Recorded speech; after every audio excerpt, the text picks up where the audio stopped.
नमस्कार, राष्ट्रहित में आपका स्वागत है। मैं हूं कपिल मिश्रा।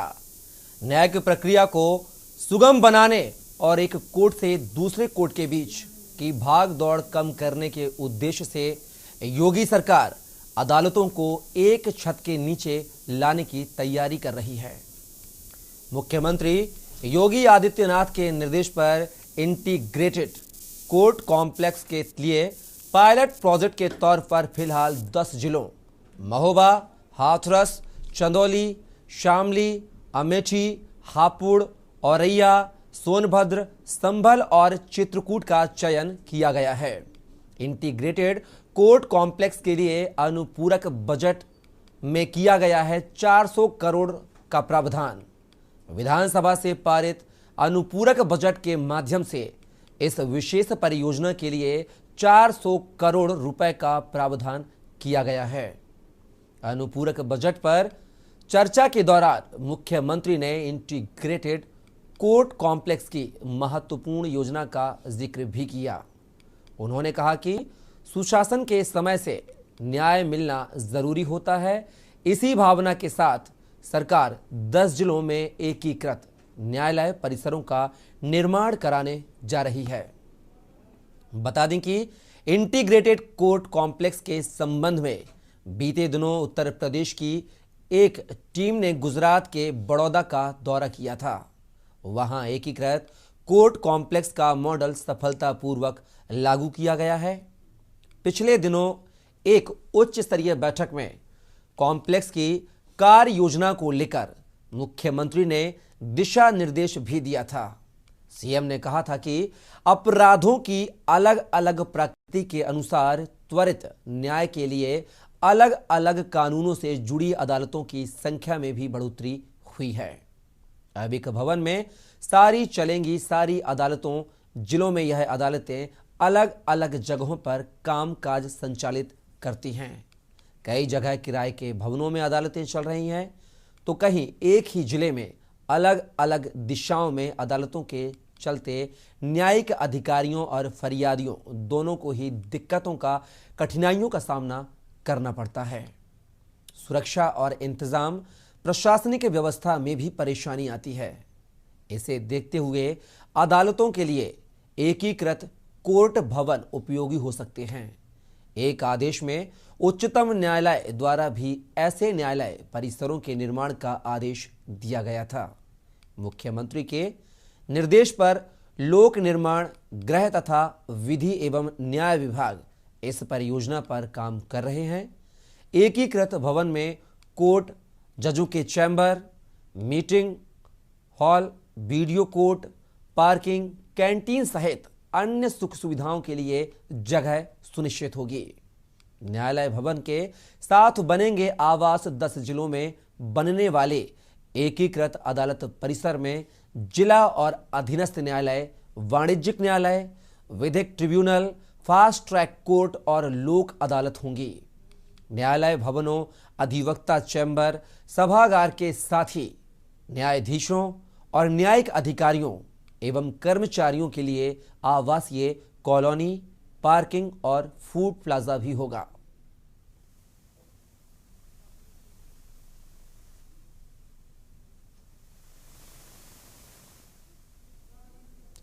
तो आपको बता दें, राष्ट्रहित में आज हम इसी मुद्दे पर चर्चा करेंगे, जहां पर मुख्यमंत्री योगी आदित्यनाथ ने कैबिनेट की बैठक में 400 करोड़ रुपए का अनुपूरक बजट ऑल इन वन अदालत के लिए दिया है, जहां पर गृह विभाग, न्याय विभाग के तमाम जो आला अधिकारी हैं, कर्मचारी हैं, वह इस प्रोजेक्ट, पायलट प्रोजेक्ट के तहत ऑल इन वन न्यायालय बनाने की प्रक्रिया में काम करेंगे। तो आपको बता दें, 10 जिलों में ये पायलट प्रोजेक्ट के तहत हाईटेक अदालतों का काम शुरू होगा, जिनमें महोबा, हाथरस, चित्रकूट सहित ऐसे 10 जिले सम्मिलित किए गए हैं, जहां पर हाईटेक अदालतें यानी एक ही छत के नीचे सारे न्याय से जुड़े मामलों से जुड़े जो जज हैं, वकील हैं और जो पैनल है, सब एक साथ दिखेंगे, ताकि न्याय की प्रक्रिया में जो लचीलापन देखने को मिलता था वह अब ना मिले और त्वरित किसी भी मामले में जल्द से जल्द निराकरण हो। इसलिए योगी आदित्यनाथ ने इस तरह की अदालतों के लिए एक खाका तैयार करने के लिए गृह विभाग, न्याय विभाग को निर्देशित किया है। और आपको बता दें, पहले भी सुप्रीम कोर्ट ने तमाम जो सरकारें हैं, राज्य सरकारें हैं, उनके निर्देशित किया था उनको कि इस तरह की अदालतों का निर्माण हर जगह सरकारों को करना चाहिए, अपने अपने राज्यों में करना चाहिए।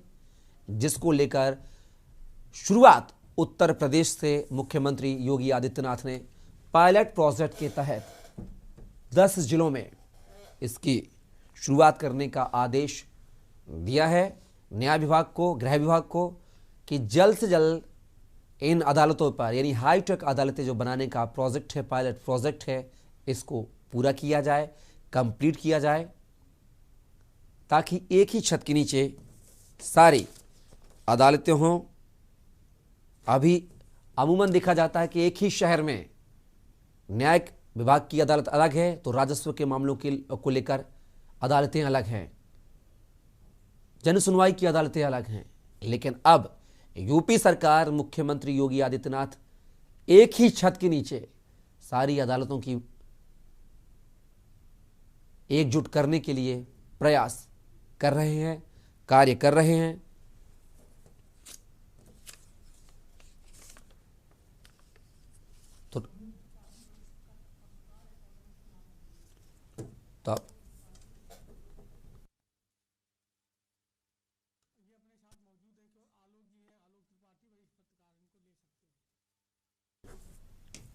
तो आज राष्ट्र हित में हम इसी मुद्दे पर चर्चा कर रहे हैं कि कोर्ट को हाईटेक करने से, एक ही छत के नीचे सारी अदालतों को लगाने से क्या न्यायिक प्रक्रिया सुदृढ़ होगी?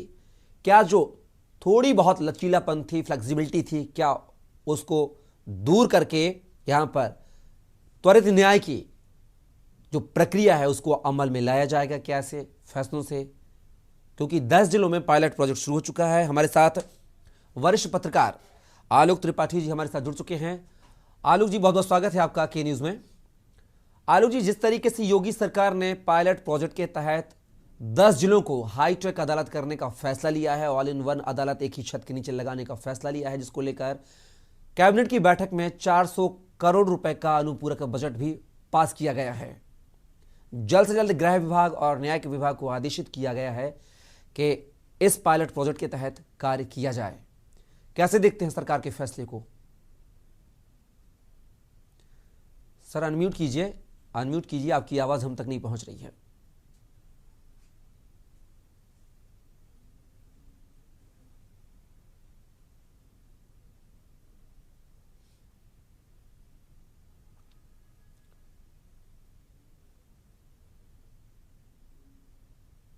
त्रिपाठी जी,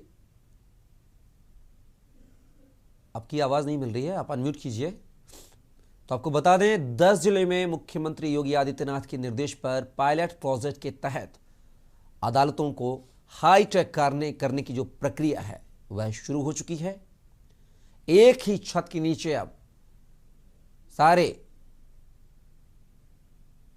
कार्य, जो अदालतों के जो भी कार्य हैं, चाहे न्यायिक प्रक्रिया हो, चाहे राजस्व प्रक्रिया हो, चाहे क्राइम प्रक्रिया हो, तमाम जो अदालतें हैं वह एक ही छत के नीचे यहां पर लगाई जाएंगी। ऐसी योजना मुख्यमंत्री योगी आदित्यनाथ ने अपने निर्देश में कहा है, जिसके लिए 400 करोड़ का अनुपूरक बजट भी पास हो गया है। और इस हाईटेक अदालत की जो शुरुआत है वह 10 जिलों के पायलट प्रोजेक्ट के तौर पर होगी, जिसको लेकर अब गृह विभाग, न्याय विभाग को आदेशित भी किया गया है कि ऐसी अदालतों का जो निर्माण कार्य है वह जल्द से जल्द करवाया जाए। हमारे साथ सतीश पांडे जी, कानूनविद, हमारे साथ जुड़े हुए हैं। सतीश जी, आपका बहुत बहुत स्वागत है के न्यूज के राष्ट्र हित में।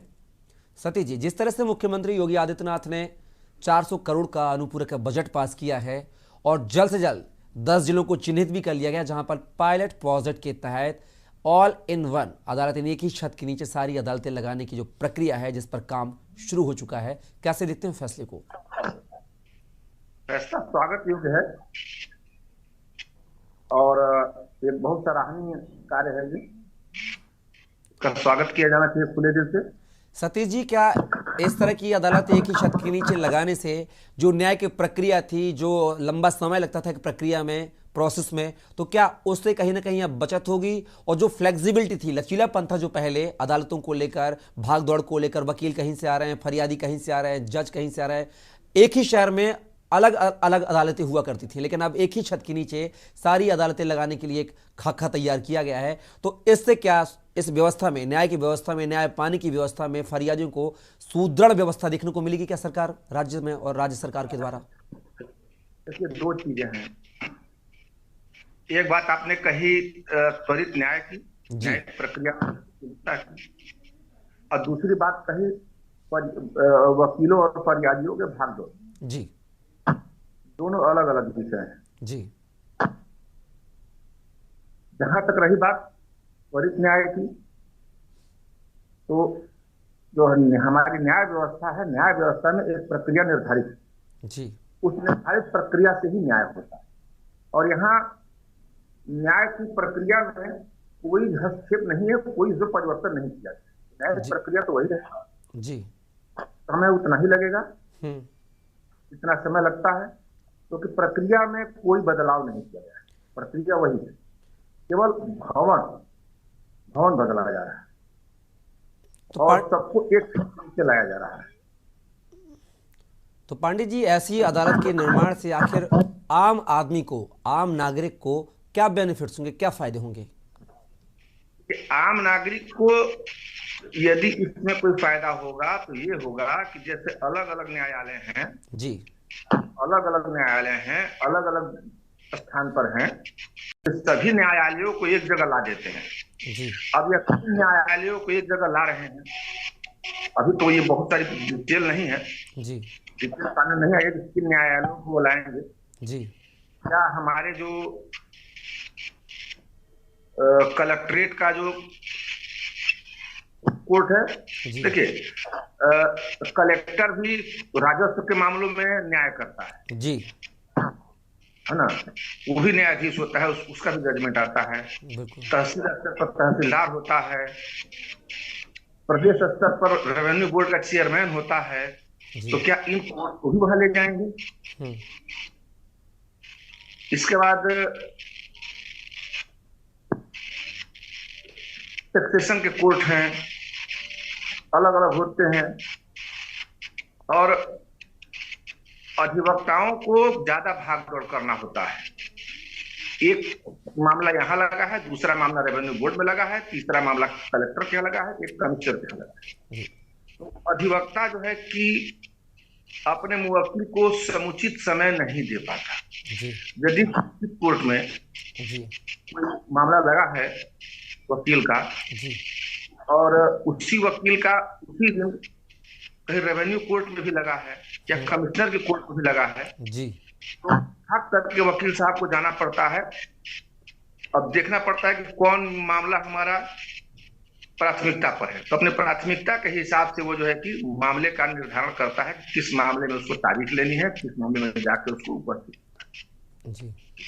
तो ये है, तो ये तो सहूलियत वकील जी। जहां तक बात आई जनता की जी, तो जनता के सहूलियत की, तो जनता को हमें नहीं लगता कि इससे जनता को कोई सहूलियत होगी। किसी भी मुवक्किल या वारकारी का मुकदमा किसी एक न्यायालय में ही लंबित होता है जी, या सिविल में होगा या क्रिमिनल या सेशन कोर्ट में होगा जी, या रेवेन्यू में होगा या कमिश्नर, तहसीलदार या डीएम के कोर्ट में, जैसा मामले के। तो मुवक्किल को तो एक ही जगह जाना है जी, न्यायाधीश को भी एक कोर्ट में जाना है जी। सतीश जी आप बने रहिएगा, आपको रोकना चाहूंगा यहाँ पर। तो अब बात एक ही छत के नीचे क्या सभी अदालतों से क्या कुछ सिस्टम में सुधार होगा? क्या इससे न्याय की प्रक्रिया में जो लचीलापन होता था क्या उसको दूर किया जाएगा? क्या त्वरित न्याय मिल सकेगा, निराकरण होगा? इन सभी तमाम मुद्दों को लेकर हम चर्चा कर रहे हैं, और हमारे साथ लगातार सतीश पांडे जी कानूनविद और आलोक त्रिपाठी जी वरिष्ठ पत्रकार हमारे साथ जुड़े हुए हैं। आलोक जी आपका बहुत बहुत स्वागत है के न्यूज में। आवाज आ रही है जी आलोक जी, आवाज आ रही है आपकी। आलू जी, जिस तरीके से योगी सरकार ने 400 करोड़ का अनुपूरक बजट पास करके 10 जिलों को पायलट प्रोजेक्ट के तहत हाईटेक अदालतों के निर्माण की जो प्रक्रिया है वह शुरू कर दी है, चिन्हित कर लिया गया है, तो क्या इस तरह के अदालतों के निर्माण से, हाईटेक करने से क्या कुछ फायदे होंगे आम जनता को, अगर बात की जाए तो? देखिए, इस योजना के तहत ये ऐसे ही कोई योजना नहीं लाई गई है कि जी गुजरात में के बड़ौदा में ये योजना पहले से चल रही है, उसी का अध्ययन करने के बाद यूपी में लागू की गई है। जी तो और इससे देखिए, जो बेसिकली एक जनरल चीज है कि वकीलों को हो या जो जिनके मुकदमे लगे होते थे, उनको भागदौड़ करनी पड़ती थी एक जगह से दूसरी जगह, तो वो समय बचेगा। जी और वकीलों को भी कई बार क्या होता था, जाम में फंस जाते थे एक जगह से दूसरी जगह जाने में, फिर वो कहते थे आगे की डेट ले ली जाए। तो ये जो बेसिक चीजें हैं, प्लस जज साहब लंच करते थे, न्यायपालिका के लोग लंच करते थे, लंच के बाद ये होता था कि अभी सुनवाई होगी, फिर किसी कारण बस नहीं आ पाते थे तो टल जाता था। तो ये सब जो चीजें होंगी, चूंकि सब कुछ उसी के एक ही बिल्डिंग में उसमें होगा, तो उसका बेनिफिट मिलेगा, ये पक्का है। 101% क्लियर है कि वो उसका फायदा वादी प्रतिवादी जो भी हैं उन सबको मिलेगा, और समय की बचत होगी, पैसे की बर्बादी बचेगी। लेकिन इसी में मैं आपके माध्यम से एक बात भी कहना चाहता हूं कि उस जो भी बनेगा उसमें एक रूम मीडिया के लिए भी बने, कि मीडिया के लोग भी वहां बैठ के देख सकते हैं कि वहां क्या हो रहा है, और जो फरियादी आते हैं उनको भी लगे कि मेरी बात अगर कहीं नहीं सुनी गई या कुछ है, तो वो अपनी बात वहां मीडिया से भी कह सके। तो एक रूम वहां इस तरह का भी बने, जैसे सब फूड प्लाजा भी होगा, लंच के लिए भी होगा, कैंटीन भी होगी, सब कुछ होगा। तो एक न्यूज के लिए, पत्रकारों के लिए भी एक रूम बनना चाहिए वहां पे। ये मेरी आपके माध्यम से मांग भी है, और मैं अपनी मांग माननीय मुख्यमंत्री तक ये पहुंचाऊंगा भी कि ये व्यवस्था भी वहां पे हो। आलू जी, क्या बात करें तो हाईटेक अदालतों का, एक ही छत के नीचे अदालत, तो कहीं ना कहीं ओपन अदालत भी इसमें शामिल होगी क्या? जो ओपन अदालत में होता था कि उसकी जो सुनवाई है वो कोई भी आम जनता सुन सकता था, जैसा कि आपने जिक्र किया कि पत्रकार भी इसमें शामिल होंगे, ताकि फरियादी को लगे कि उसकी बात अगर नहीं सुनी जा रही है तो मीडिया समाचार पत्रों में भी बात को उछाला जा सकता है, उसमें भी वची खबर आ सकती है। तो इसको लेकर क्या ऑनलाइन भी जो न्याय की प्रक्रिया उसको ऑनलाइन तरीके से भी लागू किया जाएगा क्या इस पूरे खाका में? देखिए, देखिए मीडिया के मौजूदगी ही अपने आप में एक जो है काफी एहसास करा देती है, और लोग अपना काम बखूबी करने लगते हैं।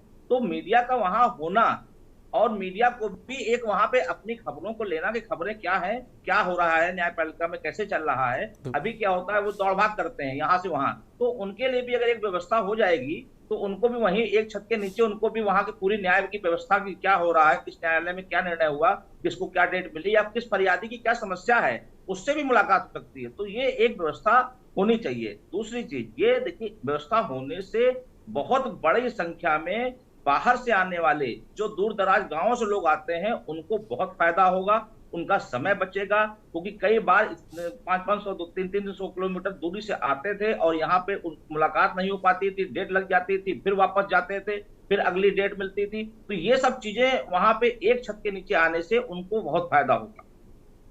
बिल्कुल आलू जी, कहीं ना कहीं मतलब इसका फायदा आम जनता को होता हुआ दिखाई दे रहा है। हमारे साथ लगातार सतीश पांडे जी भी हमारे साथ कानूनविद मौजूद हैं। पांडे जी, न्याय की प्रक्रिया को पारदर्शी, ट्रांसपेरेंसी, निष्पक्ष बनाने के लिए यहाँ पर एक मीडिया के पैनल के बैठने की व्यवस्था भी की जाएगी इस हाईटेक अदालत में। हो सकता है कि वीडियो कॉन्फ्रेंसिंग के जरिए इसको ऑनलाइन प्रक्रिया में भी शामिल किया जाए, जैसा कि हाईटेक ही नाम उसका हाईटेक है। तो इससे क्या कुछ फायदे होंगे कानून प्रक्रिया में? अगर जैसे जिस तरह जो सुनवाई हो रही है कोर्ट के अंदर, अगर वीडियो कॉन्फ्रेंसिंग होती है तो उसको आम नागरिक भी देख सकता है, आम जनता भी देख सकती है उस पूरी प्रक्रिया को, न्यायिक प्रक्रिया को। साथ ही जैसा कि वरिष्ठ पत्रकार ने कहा है कि मीडिया पैनलिस्ट को बैठने की भी एक जगह वहां पर मुहैया कराई जाएगी। तो क्या उससे कुछ सुधार होगा पहले की जो सुनवाई होती थी और अब की जो आगे की सुनवाई होंगी हाईटेक अदालतों में जो सुनवाई होंगी?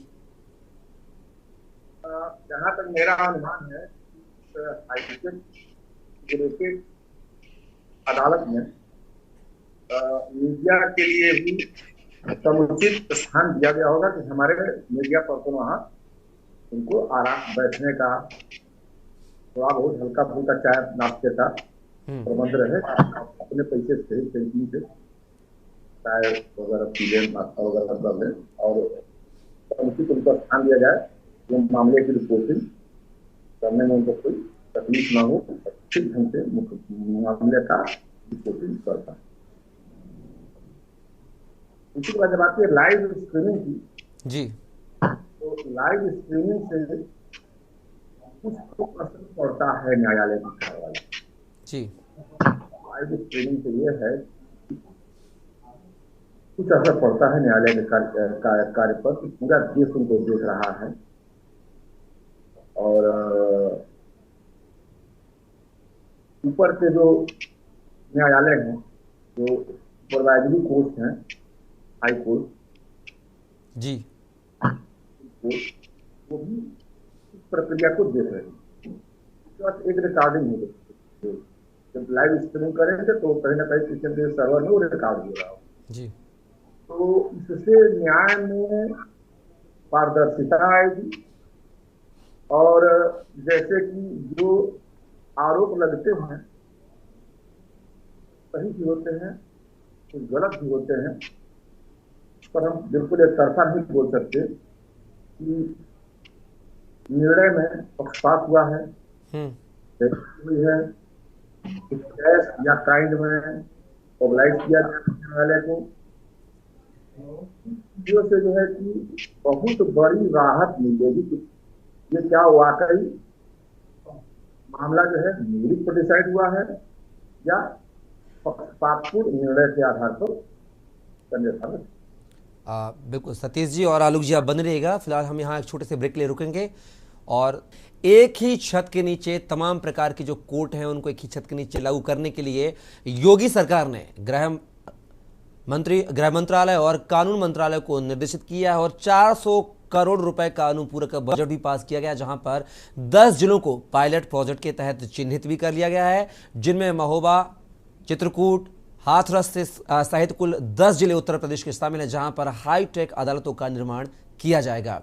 इसी मुद्दे पर चर्चा कर हमारे साथ लगातार कानूनविद सतीश पांडे और वरिष्ठ पत्रकार आलोक त्रिपाठी हमारे साथ मौजूद हैं। आलोक जी जैसा कि कहा है कि पत्रकार बैठेंगे, लाइव स्ट्रीमिंग भी अगर हो सकती है अदालतों को लेकर, कानून प्रक्रिया को लेकर, तो कहीं ना कहीं कभी कभी क्या होता है कि जिस तरह से हमने देखा, अभी अगर हम ज़्यादा पुरानी बात ना कहें तो वाराणसी के जो जज हैं विश्वेश जी, उनको हाई कोर्ट के जज ने तलब किया था, सवाल तलब किया था उनके फैसलों को लेकर। तो क्या इस तरह के फैसले जो एक तरफा होते थे उन पर भी कहीं ना कहीं लगाम लगेगी क्या इस हाईटेक अदालतों के निर्माण से? जी बिल्कुल। जब सभी लोग एक छत के नीचे उपस्थित होंगे तो काफी कुछ इस तरह की जो अपवाद होते थे उन पे रोक लगेगी, इसमें कोई संदेह नहीं है।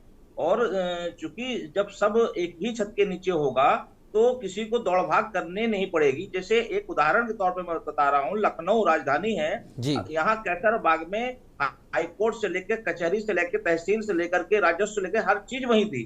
तो कोई बाहर से जब आता था तो उसको 100 मीटर के दायरे में ही सब जगह हो लेता था कि जाना नहीं होता। लेकिन आज स्थिति क्या हो गई है, एक पूरब में चला गया है, एक पश्चिम में चला गया है, तो उसमें 300 किलोमीटर या 200 किलोमीटर या 20 किलोमीटर दौड़ भाग में समय बचाया हो रहा है। तो ये सब चीजें जब एक ही छत के नीचे होंगी तो उसका बहुत बड़ा समय जो बर्बाद होता था वो बचेगा। प्लस एक वकीलों को जो दौड़ भाग होती थी, एक यहाँ केस लगा एक वहां केस लगा, तो उनके लिए भी केस की पैरवी करना, केस को समझना, प्लस अपने मुकबिल को सही राय देना, उसके लिए समय रहेगा, सही बात कर सकते हैं। वरना दौड़ भाग में ही आधा समय बच जाता था और उसके बाद नई डेट लिखती थी, नई डेट आओ फिर जाइए फिर खर्चा हो। तो ये सब चीजों पर मेरे हिसाब से रोक लगेगी और ये अच्छा कदम है। इससे कुछ ना कुछ जो फरियादी थे उनको भी फायदा होगा, वकीलों को भी फायदा होगा और न्याय प्रक्रिया भी और अच्छी तरीके से लोगों को मिलेगी।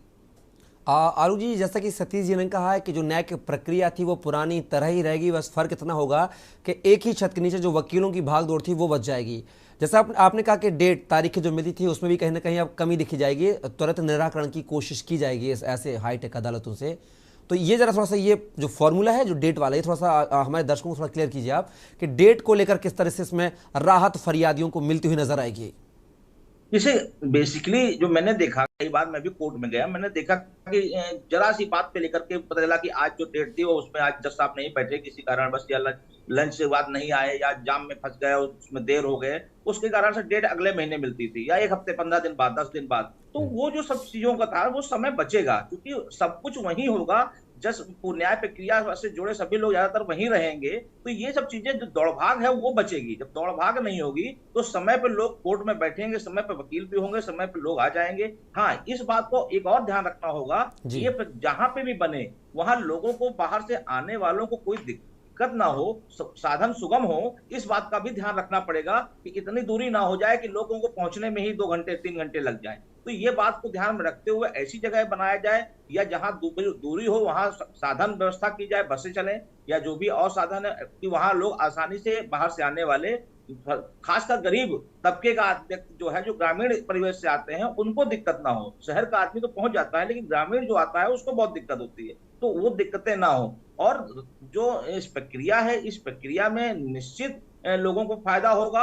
और यही कारण है कि जो गुजरात में, बड़ौदा में ये चल रहा था, उसको सफलता को देखते हुए ही वो प्रक्रिया यहाँ अपनाई जा रही है। अगर वहां सफल नहीं होता तो शायद यहाँ पे भी उसको अमली जामा ना पहनाया गया होता। वहां उसके जो अच्छा रिस्पांस मिल रहा है, उसी को देखते हुए ये प्रक्रिया यहाँ पे भी अपनाई जा रही है। और कल विधानसभा के जो बजट सत्र था उसमें ये माननीय मुख्यमंत्री जी ने इस पर जो है निर्णय लिया। बिल्कुल आलोक जी। सतीश जी, जैसे कि एक हाल ही में एक वीडियो बहुत ज़्यादा वायरल हो रहा था, हमने देखा था यूट्यूब में कि एक न्याय प्रक्रिया ऑनलाइन चल रही थी जिसमें जज साहब पुलिस को फटकार लगाते हुए नजर आ रहे हैं और जुर्माना ठोकने की बात कर रहे हैं कि गलत आपने किया है और आपसे ये पूरी जो रिकवरी है करवाएंगे आपसे, जिसको लेकर तमाम जो व्यूवर्स हैं, लोगों में खुशी की बात है। मतलब कि चलिए हमारे साथ इसी बीच एक दर्शक हैं जो कानपुर से, गिरीश, हमारे साथ जुड़ गए हैं। आज गिरीश जी, बहुत बहुत स्वागत है आपका के न्यूज में। जी गिरीश जी, क्या राय शुमारी है सरकार के फैसले को लेकर? हाँ, नमस्कार जी। जी नमस्कार। असल में जहाँ बिल्डिंग अलग अलग हैं, वहाँ परेशानी रहती है जनता को भी, वकीलों को भी काम करने में। जी जी। अब एक जगह अगर उसका ऑफिस आ जाएगा तो उन्हें आसानी होगी कुछ काम करने की। लेकिन जो सुधार की बात सोच रहे हैं कि न्याय जल्दी होगा, ये ईमानदारी से न्याय होगा, ये इस तरह नहीं होगा। मैं एक सुझाव बता रहा हूँ कि हमारे चीफ जस्टिस ऑफ इंडिया को चाहिए कि न्यायिक विजिलेंस, नोट कर लीजिए, न्यायिक विजिलेंस, जैसे विजिलेंस हर डिपार्टमेंट में है, प्रशासनिक विजिलेंस है, ऐसे ही जुडिशरी में न्यायिक विजिलेंस की स्थापना हो। और जो परिसर बनाए जा रहे हैं कोर्ट के, उनमें एक कक्ष उनके लिए हो, उसमें एक जज बैठेगा जो सभी जगह कैमरे ऑन है कि नहीं ऑन है, कहाँ क्या हो रहा है, कहाँ क्या साठ कमी रही, और शाम को 5 बजे खत्म होने के बाद वो सारी रिपोर्ट अपनी डेली की डेली चीफ जस्टिस के, जो आपके इलाहाबाद हाई कोर्ट के हैं या कहाँ के हाई कोर्ट, वहां सबमिट कर देगा कि आज सब कुछ ठीक चला, या कोई 60 कमी रही तो वो चुपचाप लिख के भेज देगा, उनके पास पहुंच जाएगा। वो अपना आगे सुधार के लिए काम करेंगे कि जज घूस ले रहे हैं, कि वकील घूस ले रहे हैं, कि वकील हड़ताल कर रहे हैं, वो कुछ बोलेगा नहीं। सिर्फ वो जज जो है केवल एक रिपोर्टिंग करेगा अपने पूरे दिन की क्रिया की, उसको बोलो न्यायिक विजिलेंस की स्थापना कर दें। अगर ये सारे कोर्ट अपने आप में ठीक चलने लगे तो मैं सोचूंगा कि भाई मैंने कुछ गलत बोला है। जब तक न्यायिक विजिलेंस की स्थापना नहीं करते हैं ये चीफ जस्टिस, तब तक किसी भी कीमत पर सुधार नहीं हुआ। कैमरे बंद रहते हैं, कौन देखे कैमरे में क्या हुआ क्या नहीं हुआ, कोई ये काम ठीक कर रहा है कि नहीं कर रहा है, तो उसे देखने वाला एक जज होना चाहिए जिसे न्यायिक विजिलेंस का दर्जा दिया। उसको किसी के काम में हस्तक्षेप नहीं करना है, वो केवल मॉनिटरिंग करेगा और हाई कोर्ट को शाम को रिपोर्ट कर देगा कि दिन भर आज क्या हुआ। इसे पत्रकार थोड़ी सुधार सकते हैं न्याय प्रक्रिया में हस्तक्षेप करके। पत्रकार तो जनता को बता देंगे आज यहाँ क्या हुआ है, लेकिन कोई सुधार नहीं करा सकते। वो सुधार सिर्फ न्यायिक विजिलेंस की स्थापना जब तक अदालतों में नहीं होगी तब तक कुछ भी सुधार नहीं होंगे। वो 60 कमी को बताएंगे और वो 60 कमी चीफ जस्टिस ऑफ इंडिया तक जाएंगी और वो वहां से सुझाव लेने के बाद में अपना प्रशासनिक निर्णय करेंगे और सुधार करेंगे। डेली के डेली ये रिपोर्टिंग होनी चाहिए, तब जाकर के ये न्याय प्रक्रिया में जनता को राहत हो पाएगी, अन्यथा नहीं। बिल्कुल गिरीश, आपका जो सुझाव है बिल्कुल सराहनीय है, इस पर भी हम चर्चा करेंगे। फिलहाल आप हमारे साथ जुड़े उसके लिए आपका बहुत बहुत शुक्रिया। एक और दर्शक हमारे साथ कुरुक्षेत्र से चंद्र प्रकाश जुड़ चुके हैं हमारे साथ। चंद्र प्रकाश जी, बहुत बहुत स्वागत है आपका के न्यूज में। मैं ये कहना चाहता हूँ कि ये जो न्यायिक प्रणाली में एक जो व्यवस्था की जा रही है ये काबिल तारीफ है, इसमें कोई दो राय नहीं। परंतु मैं आपके चैनल के माध्यम से ये भी पूछना चाहता हूँ कि कुछ फिल्म इंडस्ट्री वालों के केस, कुछ नेताओं के केस एकदम हॉट प्रायोरिटी पे लिए जाते हैं, जबकि दूसरी प्रायोरिटी दर्ज होती है, केस किसी और का लेना होता है, मगर उनको हॉट प्रायोरिटी पे तरजीह दी जाती है। ऐसा क्यों? जी चलिए इस मुद्दे पर भी हम बात करेंगे। हमारे साथ एक और हमारे दर्शक जो हैं चेन्नई से प्रेम मौजूद हैं। प्रेम, बहुत बहुत स्वागत है आपका के न्यूज में। नमस्कार सर। जी प्रेम, मैं बोलता हूँ इसको इस प्रोजेक्ट को बनाया जा रहा है कि इसमें क्या फायदे होंगे, इसमें फायदे की बात बताई जा रही है। न्यायिक प्रक्रिया में तो कोई बदलाव हो ही नहीं सकता है, कहीं भी अदालतें बन जाए। दूसरी, जो जिस आदमी को न्याय देने के लिए फरियादी आता है उसके लिए कोई फायदा नहीं है, क्योंकि उसको तो जिस कोर्ट में जाना उसी कोर्ट में जाना। रही बात वकीलों की, ये मैं मानता हूँ कि वकीलों को उनके पास में अलग अलग रकम के केस होते हैं, फौजदारी है, सिविल है, जो भी है, उसके लिए उनको अलग अलग कोर्ट में जाना रहता है, उनके लिए बहुत फायदे हैं। रही बात मीडिया पर्सन की, वो तो कहीं भी जाते हैं, खड़े होकर ही देते हैं, उनको बैठने की फुर्सत नहीं कहाँ होती है। तो कहने का मतलब है इस प्रोजेक्ट के लिए जहाँ से गुजरात मॉडल लाया गया हो, ठीक है, बात मानता हूँ, लेकिन देखे जाए केस कितने हैं यूपी में, किस तरह के केस है। आज अगर आपराधिक केस यूपी में एक आता है, उसके लिए कम से कम 500 पुलिस लगा दी जाती है और उसको स्टेडियम में लाया जाता है। तो साधारण केस वाला आदमी आएगा तो वहां से तो वो बात खड़ा होगा, कैसे होगा, बवाल मच जाता है। कहने का मेरा मतलब ये है सर कि एक्चुअल में खाली वकीलों को जरूर फायदा है, नहीं तो जजों को फायदा है। जज आते हैं अपने एक ही जगह बैठते हैं, वकील छोड़ के और कहीं तो फायदा दिखता नहीं है। बाकी जो भी है सरकार जो निर्णय ले रही है वो ठीक ही ले रही है। चलिए, बहुत बहुत शुक्रिया प्रेम आपका हमारे साथ जुड़ने के लिए। तो सतीश जी, आपने यहाँ पर हमारे जो दर्शक हैं, 3 दर्शक हमारे साथ जुड़े, उनके सवाल आपने सुने हैं। पहला सवाल जो हमारे साथ कानपुर से हमारे दर्शक जुड़े थे उनकी तरफ से कर रहा हूँ कि एक न्यायिक विजिलेंस की यहाँ पर नियुक्ति होना चाहिए, जो पूरे न्याय प्रक्रिया जो चल रही है उसको वीडियो कॉन्फ्रेंसिंग के जरिए, वीडियो कैमरे के जरिए उसकी मॉनिटरिंग करे और पूरा मौका मुआयना करे कि क्या कुछ आज पूरी कार्यवाही में हुआ। क्या ऐसे करने से क्या जो इसमें और कसावट आएगी क्या कानून न्यायिक प्रक्रिया में? सतीश जी, सतीश जी अनम्यूट कीजिए, आवाज नहीं आ रही आपकी। बात कहने में तो आसान है जी, अच्छी भी लगती है जी, लेकिन ये व्यवहारिक नहीं। जी, जिला न्यायालय, जिला न्यायाधीश का मॉनिटरिंग कौन करे? हाई कोर्ट से नीचे का जज तो नहीं करे। सतीश जी, दर्शक का कहना यह था कि कोई जो सुप्रीम कोर्ट, हाई कोर्ट के जो जिस तरह से तमाम विभागों में एक विजिलेंस की नियुक्ति की जाती है, वैसा सुप्रीम कोर्ट या हाई कोर्ट अपने अधीनस्थ एक विजिलेंस की नियुक्ति करे जो जिला कोर्ट है उनकी सारी मॉनिटरिंग कर सके वह, ताकि एक जिले में, बड़े जिलों में 25, 30, 35 कोर्ट होती हैं जी, और 25, 30 कोर्टों की मॉनिटरिंग एक आदमी कैसे करेगा और कैसे वो रोज रिपोर्ट देगा?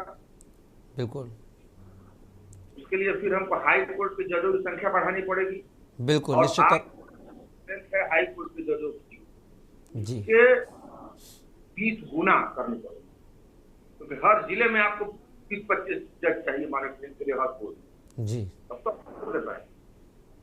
और जो प्रोटोकॉल है जी, किसी भी सेवा का या किसी भी कारपोरेट जगत का भी, जूनियर कभी अपने सीनियर की मॉनिटरिंग नहीं करता जी, सीनियर ही मॉनिटरिंग करेगा तो उसके लिए हाईकोर्ट का जज चाहिए। तो आप कितने हाईकोर्ट के जजों को अपॉइंट करेंगे? रही बात विजिलेंस की और न्यायिक प्रक्रिया में क्या हो रहा है, तो भ्रष्टाचार, पक्षपात या पुस्तक कैश या काइंड में कुछ इस तरह का ऑब्लिगेशन, तो उसके लिए जो है कि हमारे जितने हाई कोर्ट के न्यायाधीश गण है, हर एक जिले का प्रभारी एक हाई कोर्ट का सिटिंग जज होता है, एडमिनिस्ट्रेटिव जी, वहां की पूरी व्यवस्था का निरीक्षण करता है, पूरी व्यवस्था उससे देख लेती है और वो दौरा भी करता है। अब ठीक है, अगर आप कुछ करने पर ही उतारू हो गए और किसी से भय डर नहीं है, तब तो आप जो है कि एडमिनिस्ट्रेटिव जज के सुपरविजन में कर लेंगे, विजिलेंस के सुपरविजन में कर लेंगे। और आप देख रहे हैं कि विजिलेंस कोई आज का नया नहीं है, बहुत पहले का है। और अभी 2 दिन पहले एक ब्यूरोक्रेट के यहाँ मध्य प्रदेश में कि कहाँ एक ब्यूरोक्रेट के यहाँ से करोड़ों रुपए बरामद हुए, 70,000 तनख्वाह थी और उनका जो है कि 70 करोड़ का जो है कि वो बिल्डिंग और होटल और फ्लैट और तमाम चीजें जी। तो करने आ जाए तो विजिलेंस तो है, ये नाम मात्र का है, जो जिसलिए उसकी नियुक्ति की गई है वह कार्य न करके दूसरे कार्यों में जुट जाते हैं, जैसे कि आपने एग्जांपल भी दिया है। सतीश जी, यहाँ पर हमारे साथ कुरुक्षेत्र के दर्शक जुड़े थे, चंद्र प्रकाश, उनका भी एक सवाल था कि आम नागरिक की जो प्रक्रिया होती है, न्याय की जो प्रक्रिया होती है, फरियादी जो होता है उसमें लेटा तिपी होती है, तारीख पे तारीख मिलती है।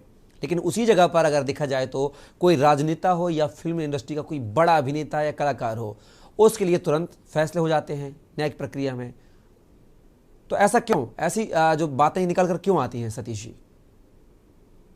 देखिए, कई कारण है। पहला तो है कि न्यायिक प्रक्रिया है, उसमें पैरवी की आवश्यकता होती है, जो कि हमारा वकील करता है जी।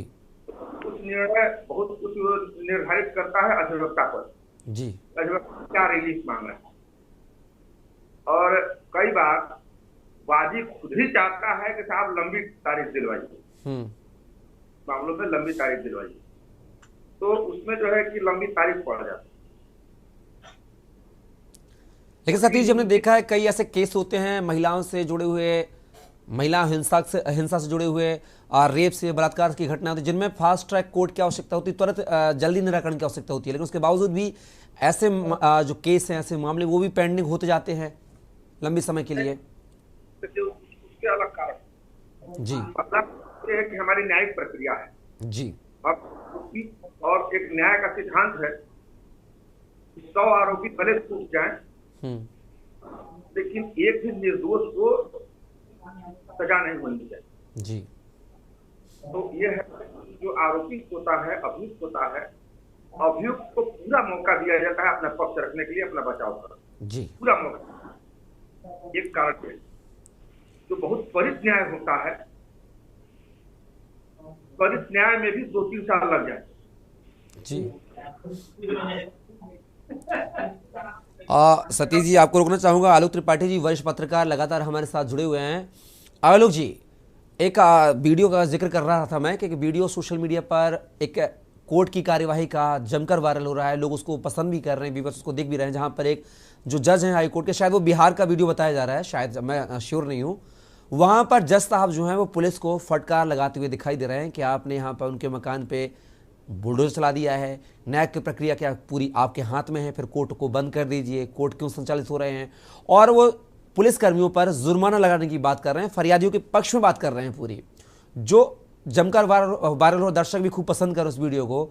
तो क्या हाईटेक कोर्ट होने से, क्या लाइव स्ट्रीमिंग होने से, इस तरह जो पुलिस का एक चेहरा था, पुलिस को लोग, जो आम नागरिक वो डरते थे, गांव के लोग अभी भी पुलिस के नाम से डरते हैं, तो क्या उनको एक बोलते शक्ति मिलेगी इस तरह के केसों से? क्योंकि अगर लाइव स्ट्रीमिंग हुई तो वो सुनवाई को आम नागरिक घर बैठ के देख सकता है मोबाइल पे। आजकल मोबाइल जो हर किसी के हाथ में होता है, तो इससे भी क्या कुछ व्यवस्था दुरुस्त होने के कयास लगाए जा सकते हैं कि आम नागरिक लाइव स्ट्रीमिंग के माध्यम से पुलिस की जो कार्य प्रणाली है, कार्य करने के तरीके हैं, जो जज फटकार लगा रहे हैं या पुलिस को दोषी ठहरा रहे हैं, ऐसे मामलों पे कहीं ना कहीं इससे भी सुधारात्मक कदम होंगे क्या?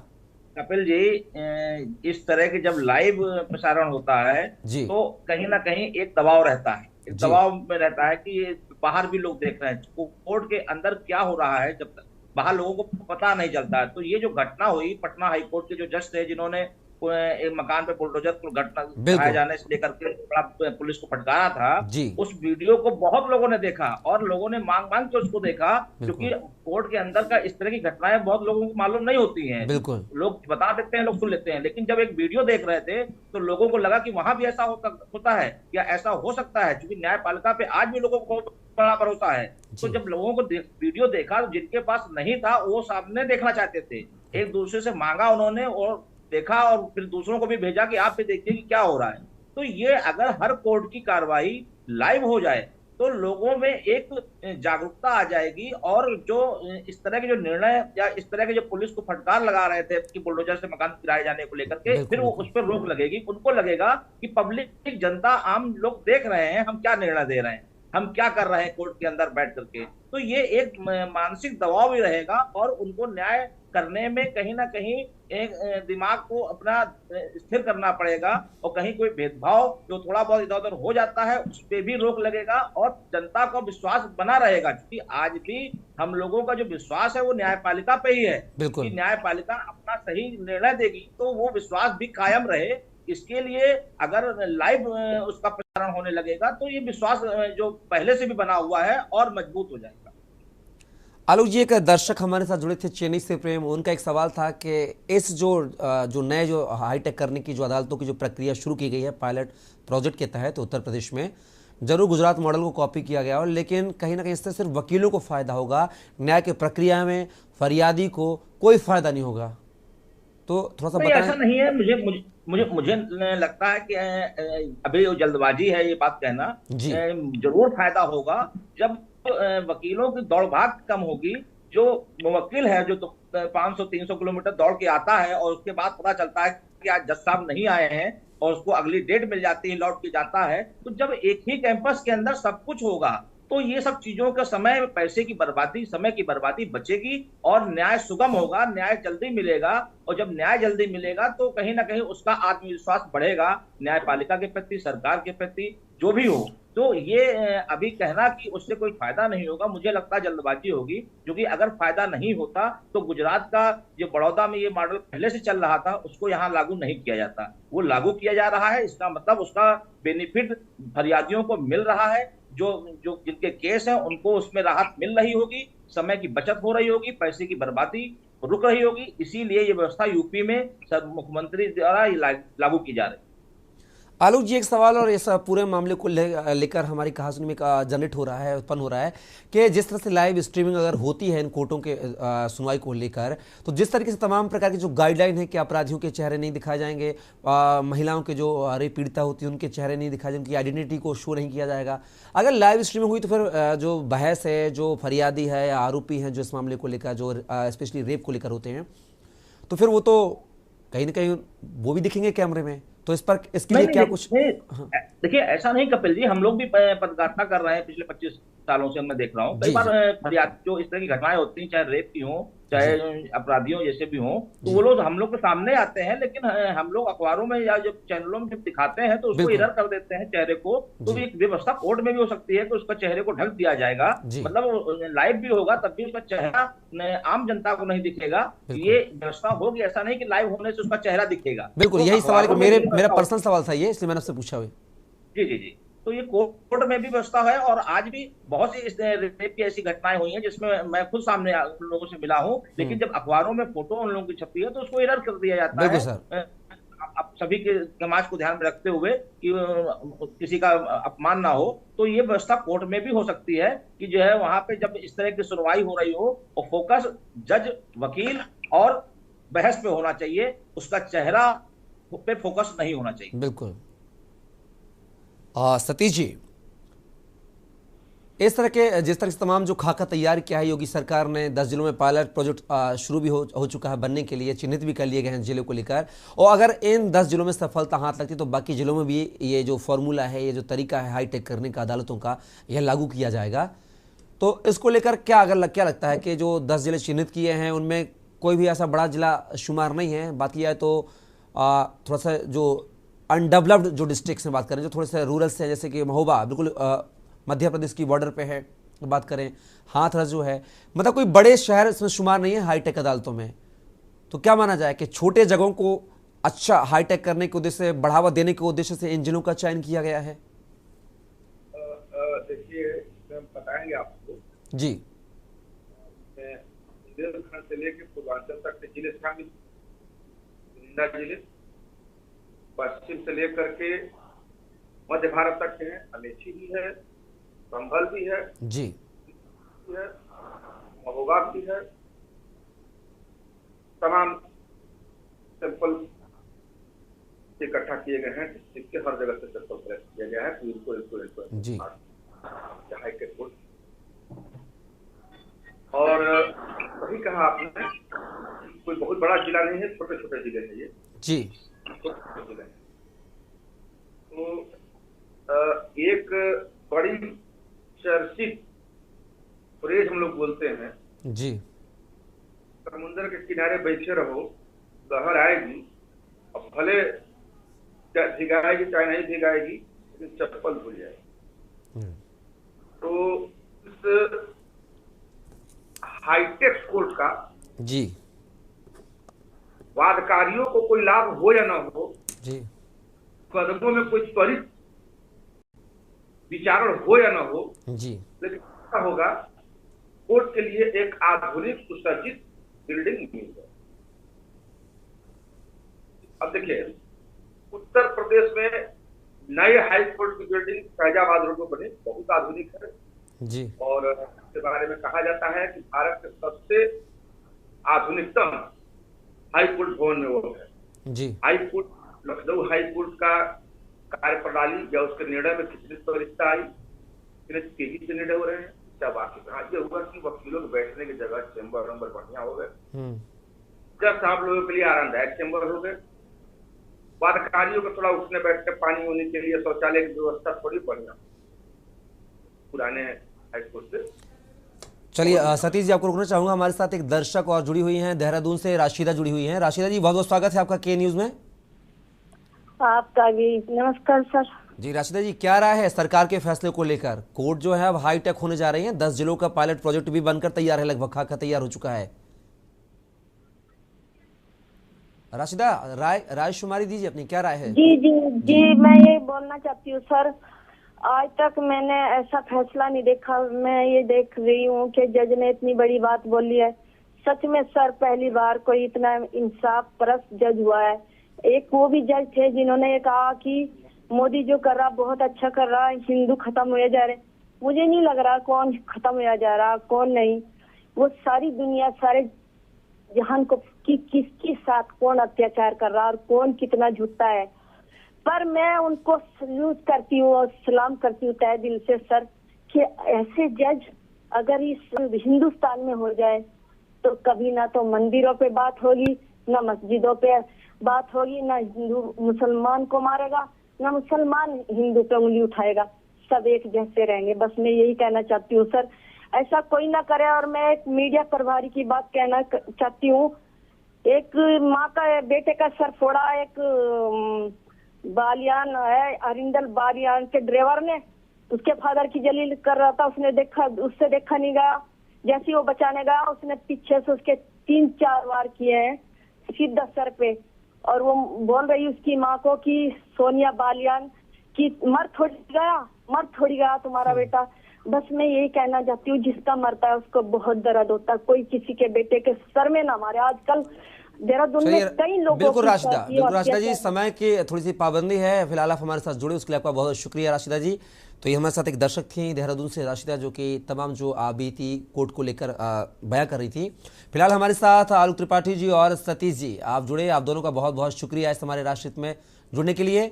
तो बता दें, राष्ट्रहित में आज हम बात कर रहे थे, योगी सरकार ने प्रदेश की 10 जिलों की अदालतों को हाईटेक करने के लिए एक खाका तैयार किया है, जिसमें गृह और न्याय विभाग को निर्देशित किया गया है। और जो ये 10 जिले चिन्हित किए गए हैं, उनमें अदालतों को हाईटेक करके एक ही छत के नीचे तमाम जो मामले हैं उनकी सुनवाई करने की बात कही है। निश्चित तौर पर इस तरह की अदालतों से कहीं ना कहीं आम जनता को, आम रहवासियों को, साथ ही वकीलों को और फरियादियों को जरूर इससे राहत मिलेगी। फिलहाल के लिए राष्ट्रहित में बस इतना ही। मुझे दीजिए इजाजत, नमस्कार।